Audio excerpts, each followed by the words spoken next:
The oil lamp tips. No one sees it.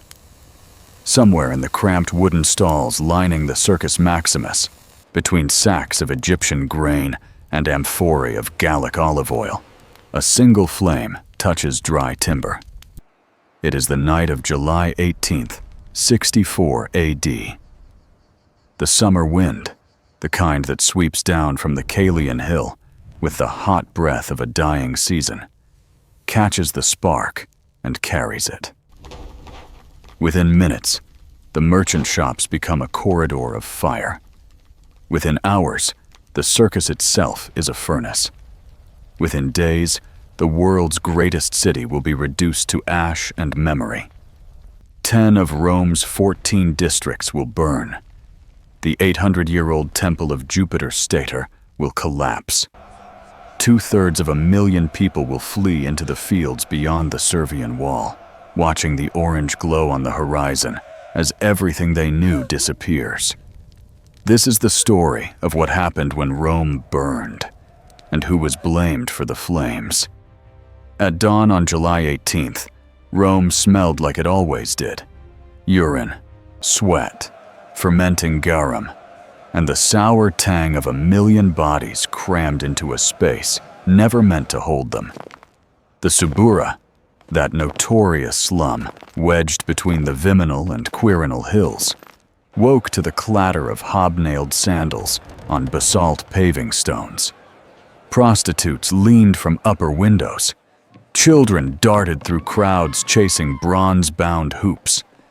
Slaves carried wooden tituli around their necks, tags that read instructions like, "Hold me lest I flee, and return me to my master, Zoninus."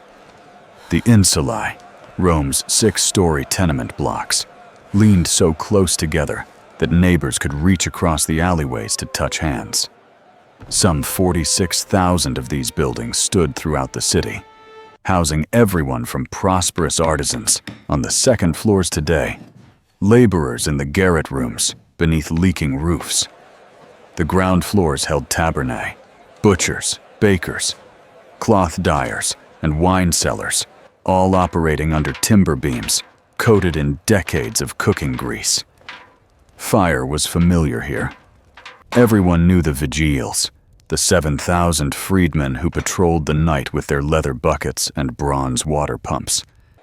They were called the Spartioli, the little bucket fellows, and Romans mocked them by claiming they crashed dinner parties whenever chimney smoke rose too high.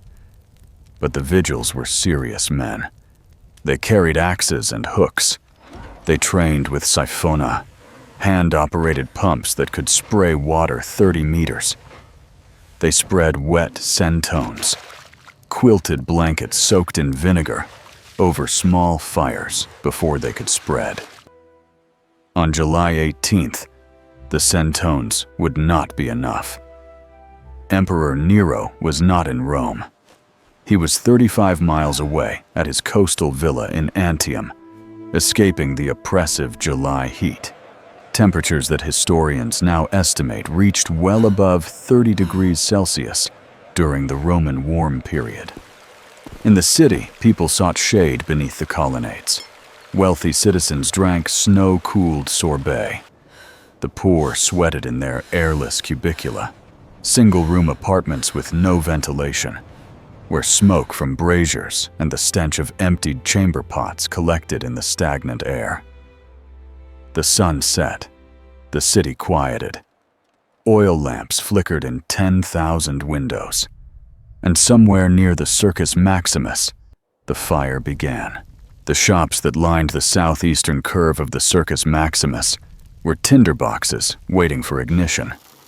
Wooden stalls packed with flammable goods, olive oil, dried grain, bolts of linen, jars of pitch, stood wall to wall in narrow passages, barely 2 meters wide. The circus itself, Rome's great chariot stadium, seating 250,000 spectators, created a wind tunnel between the Palatine and Caelian hills. The first flames erupted around midnight. Tacitus, who was 8 years old that summer, and would later compile his account from public records and eyewitness testimony, described what happened next. The fire traveled the full length of the circus within hours, driven by winds that funneled through the valley like bellows stoking a forge. The Vigiles responded. Men from the second and third cohorts formed bucket brigades from the nearest public fountains. Aquarii, water specialists, directed streams from their siphona toward the lower flames. But the fire was already climbing the insulae on the Palatine slopes. Timber supports caught. Wattle and daub walls collapsed. Burning debris showered into the streets below, igniting awnings, market stalls, anything it touched. Then came the reports that would fuel centuries of suspicion. Groups of men, some claimed they were Imperial agents, were seen throwing torches into buildings that had not yet caught fire. Others blocked the bucket brigades. "We are under orders," they allegedly shouted. Tacitus recorded these accounts without confirming them. The truth died in the flames. By the second day, the fire had jumped to the Caelian Hill. By the third, it was racing through the densely packed residential districts toward the heart of Rome. The Temple of Jupiter Stator, 8 centuries old, attributed to Romulus himself, burned. The Atrium Vestae, sacred hearth of the Vestal Virgins, collapsed. Nero's own palace, the Domus Transitoria, was consumed. The emperor, alerted by messengers racing from Rome, left Antium and returned to a city that no longer resembled itself. By the fourth day, Rome had become a machine for producing terror. The streets were impassable. Screaming crowds surged through narrow passages between burning insulae, trampling the elderly and children who fell.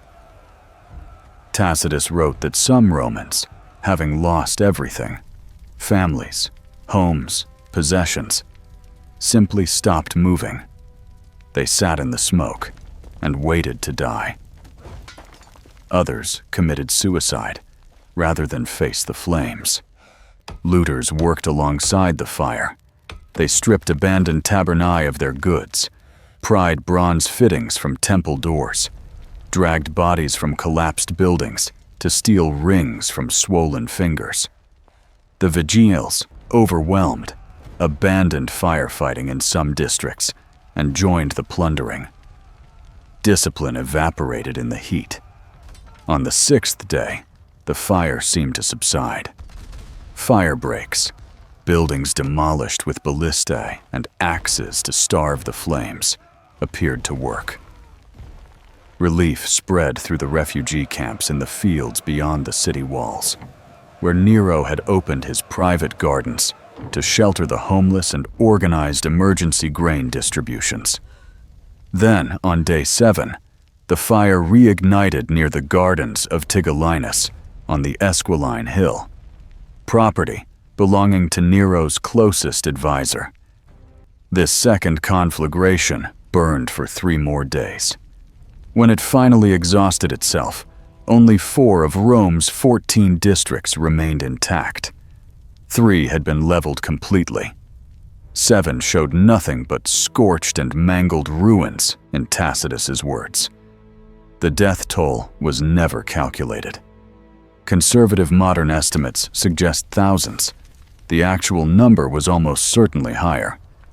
What remained was a wasteland of blackened foundation stones, collapsed walls radiating heat, and the acrid smell of burned flesh mixed with charred timber. Refugees wandered through the ruins, searching for relatives.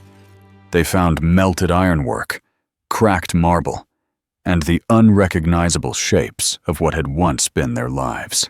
The silence that followed the fire was worse than the screaming. Nero moved quickly.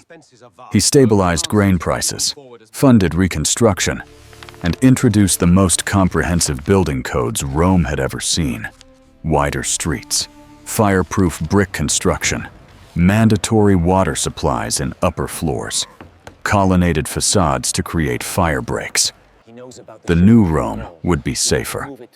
It would also be unrecognizable to anyone who had known the old one. But the rumors would not stop. Nero had sung about the fall of Troy while watching the city burn. Or so people whispered. He had ordered the fire to clear land for his new palace. The Domus Aurea, the Golden House, rose from the ashes. 200 acres of gardens, pavilions, and artificial lakes in the heart of the city. A 35-meter bronze colossus of the emperor stood at its entrance. The message was unmistakable. Nero had rebuilt Rome in his own image. To deflect suspicion, he found scapegoats.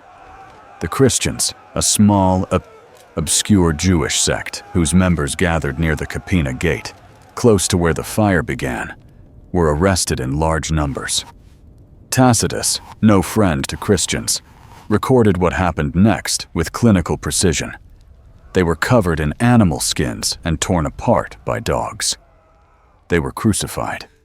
They were coated in pitch and set ablaze as human torches to illuminate Nero's garden parties. When daylight had expired, Tacitus wrote, they were used as nighttime lamps. 4 years later, Nero was dead, overthrown by rebellion, abandoned by his guards, forced to cut his own throat with a freedman's help. The Domus Aurea was buried under rubble and forgotten. The Flavian emperors built their amphitheater, the Colosseum, over Nero's artificial lake. They erased him from memory as thoroughly as the fire had erased the old city. But the fire's legacy persisted. The building codes Nero instituted made Rome safer for centuries. The persecution of Christians established a template of state violence that would repeat itself for 250 years. And somewhere beneath the modern streets, the foundation stones of the burned insulae still rest in darkness, the only physical evidence of the night when Rome became ash.